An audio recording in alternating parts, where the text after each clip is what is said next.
Welcome students. Telangana EAMCET 2025 prepare అవుతున్న ప్రతి ఒక్క స్టూడెంట్ ఈ అకాడమిక్ ఇయర్ నుంచి ప్రిపరేషన్తో పాటు ప్రతి ఒక్క స్టూడెంట్ ఫీజులు కూడా రెడీ చేసుకోండి. సో ఇది రియల్గా బ్యాడ్ న్యూస్ స్టూడెంట్స్ అందరికీ. పార్షియల్ ఫీ రియంబర్స్మెంట్ అంటే ఫుల్ ఫీ రియంబర్స్మెంట్ ఉంటుంది మనకు తెలంగాణలో ఎంసెట్ ఎగ్జామ్ రాసి కాలేజీలో జాయిన్ అవ్వడం ద్వారా. ఫుల్ ఫీ రియంబర్స్మెంట్ ఉంటే కాలేజ్ ఫీజు ఎంత ఉన్నా సరే గవర్నమెంట్ పే చేస్తుంది, వీళ్ళకి ఏ ప్రాబ్లం లేదు. ఎవరు వీళ్ళు అంటే బిలో 10K ర్యాంక్ వచ్చిన students, SC students, minority students. So వీళ్ళ పర్సంటేజ్ ఎంత ఉంటుందంటే ఆల్మోస్ట్ ఒక 20% స్టూడెంట్స్ ఉంటారు అంతే.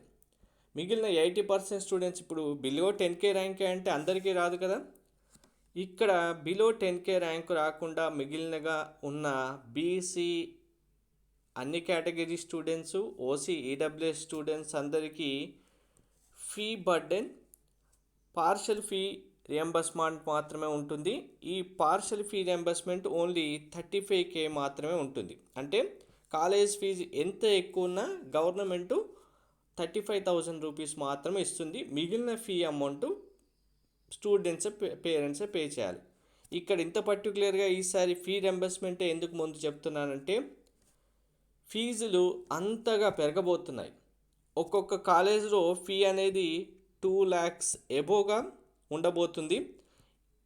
ఇక్కడ హైయెస్ట్ ఫీజు ఎంత ఉన్నాయి, ఒక్కొక్క కాలేజ్ యొక్క ఫీజు ఎంత పెరగబోతుంది, స్టూడెంట్స్ పేరెంట్స్కి ఎంత బర్డెన్ కాబోతుంది అనేది మీకు ఒకసారి క్లారిటీగా చూపిస్తాను.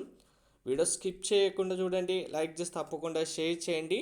ఇకపై తెలంగాణలో కూడా ఎంసెట్ ఎగ్జామ్ రాయడం ద్వారా బీటెక్ చేయాలంటే ఫీ రియంబర్స్మెంట్ ఓన్లీ 35K ఉన్నా ఫీజుల బర్డెన్ మాత్రం తప్పదు.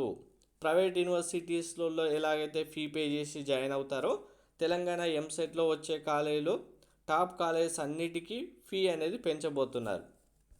డీటెయిల్స్ అన్నీ మీకు క్లారిటీగా చెప్తాను, ఏ కాలేజ్కి ఎంత పెరగబోతుంది అనేది. కంప్లీట్ గైడెన్స్ కోసం ఛానల్ సబ్స్క్రైబ్ చేసుకొని బెల్ బటన్ అయితే ప్రెస్ చేయండి. సో ఇక్కడ ప్రతి ఒక్క స్టూడెంట్ బిలో 10K ర్యాంక్ వస్తేనే మీకు ఫీ బర్డెన్ తప్పుతుంది. బిలో 10K ర్యాంక్ వచ్చేలాగా మీరు ప్రిపేర్ అవ్వాలి. బిలో 5K ర్యాంక్ వచ్చేలాగా మీకు బెస్ట్ బుక్స్ కావాలి అంటే డిస్క్రిప్షన్లో బెస్ట్ బుక్స్ పీడిఎఫ్స్ అవైలబుల్గా ఉన్నాయి. పేమెంట్ చేసి వాట్సాప్కి స్క్రీన్ షాట్ పంపిస్తే మీకు బుక్స్ పీడిఎఫ్ ఫార్మాట్ వాట్సాప్కి డైరెక్ట్గా పంపించడం జరుగుతుంది. అవి ప్రిపేర్ అయితే షూర్గా మీకు బిలో 5K ర్యాంక్ అయితే ఉంటుంది. బీటెక్ కోర్సుకు ఇంజనీరింగ్ కళాశాలలు కొత్త ఫీజులు తల్లిదండ్రుల గుండెలు అదరాల్సిందే. ఇప్పుడున్న వార్షిక రుసుములను భారీగా పెంచాలని కళాశాలల యాజమాన్యాలు తెలంగాణ ప్రవేశాలు రుసుముల నియంత్రణ మండలి ప్రతిపాదనలు సమర్పించాయి. పలు కళాశాలలో ఏకంగా 50 నుంచి 80% ఫీజులు పెంచాలని కోరుతున్నాయి. సిబిఐటి ఏకంగా 2,94,000 ఫీజు అంటే ఇంకా 3 lakhs వేసుకోండి సిబిఐటి ఫీజు. 5 కళాశాలలు 2 లక్షలకు మించిన ఫీజును ఖరారు చేయాలని ప్రతిపాదనలు పెట్టాయి. 1,00,000 నుంచి 2 లక్షల వరకు ఫీజు కోరుకుంటున్న కళాశాలల సంఖ్య 60కి పైగా ఉన్నట్లు తెలుస్తుంది. సో మనకు టాప్ 30 కాలేజెస్లో ఫీజు అనేది 1 lakh ఎబో ఉంది. ఈ ఫీజు అనేది భారీగా పెంచబోతున్నారు అనేది మీకు ఆల్మోస్ట్ 15-20 డేస్ బ్యాకే చెప్పడం జరిగింది. సో చెప్పినట్టుగానే ఇప్పుడు ఆ కాలేజెస్ యొక్క సంఖ్య రెట్టింపైంది. 60 కాలేజెస్ అంటే ఇంకా స్టేట్లో ఉన్న ఏ టాప్ కాలేజీలో సీట్ రావాలన్నా కాలేజీ యొక్క ఫీజు అంత భారీగా ఉండబోతుంది. ఈసారి కాలేజీల సంఖ్య రెట్టింపు అయ్యే అవకాశం కనిపిస్తుంది. ఫీజులు అంటే ప్రీవియస్గా 1,00,000కు పైగా ఫీజున్న కళాశాలలు 33 ఉంటే ఇప్పుడు అవి 60కి చేరబోతున్నాయి. తొలిసారి పలు కళాశాలల్లో 2 లక్షల మార్కులను దాటచ్చు అని చెప్తున్నారు. సో ఏ కాలేజీలో ఎంత ఫీజు దాటబోతుందంటే ఇక్కడ చూడండి, CBIT 2,94,000, VNR Vidyajyothi 2,84,000, MGIT 2,45,000, Vasavi 2,16,000, SR 2 లక్షలు, సివిఆర్ కాలేజ్ 1,98,000, వర్ధమాన్ 1,90,000, గోకరాజు రంగరాజు 1,90,000 అంటే ఇంకా 2 lakhs వేసుకోండి. 1,90,000 అన్నా మళ్ళీ కాలేజ్కి వెళ్ళి మీరు అడ్మిషన్ ఫీజు, ల్యాబ్, లైబ్రరీ ఇవన్నీ ఫీజులు కట్టాలంటే మళ్ళీ అక్కడికే వస్తాయి. ఇది 1,80,75 అయినా కూడా 2 lakhsగానే ఉంటుంది. నారాయణమ్మ 1,70,000, బీవీఐఆర్టీ 1,66,000. సో ఇక్కడ చెప్తున్నట్టుగా ఇంత ఫీ అమౌంట్ రాకపోయినా ఒక 10,000 తగ్గవచ్చు. మరి కాలేజ్ వాళ్ళు చెప్పినంత ఫీజు అయితే గవర్నమెంట్ పెంచదు కాబట్టి 10K to 15K డిఫరెన్స్ ఉన్నప్పటికీ ఈ ఫీజులలో మీకు ఒక 10K తగ్గించిన అంటే ప్రతిపాదించిన ఫీజు కంటే ఒక 10K తక్కువ వచ్చినా కూడా 2,94,000 అంటే 2,80,000కి రావచ్చు.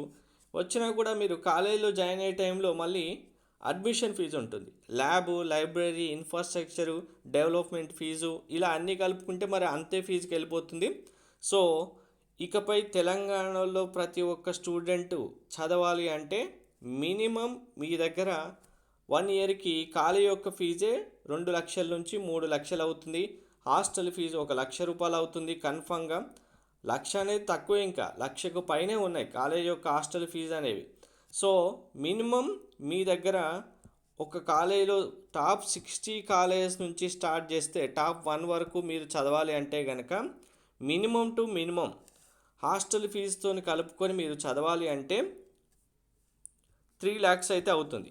ఇంకా కాలేజీలో మిగిలినవన్నీ ఉంటాయి కదా, మినిమంగా కౌంట్ చేసుకుంటే college fees plus hostel fees ఓవరాల్గా కౌంట్ చేసుకుంటే 2.8 lakhs నుంచి స్టార్ట్ అవుతుంది.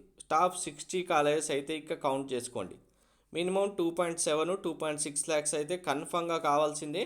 ఇందులో ఫీ రింబర్స్మెంట్ ఒక 35Kనే వస్తుంది. 35K ఇప్పుడు 2.8 lakhsలో 35K రిమూవ్ చేస్తే కనుక మీరు పే చేయాల్సింది 2.5 lakhs 1 ఇయర్కి అవుతుంది. అంటే hostel plus college fees 2.5 lakhs 1 year కంటే మీకు ఓవరాల్గా 4 yearsకి మీరు పే చేయాల్సిన ఫీజు 10 lakhs కావాలి.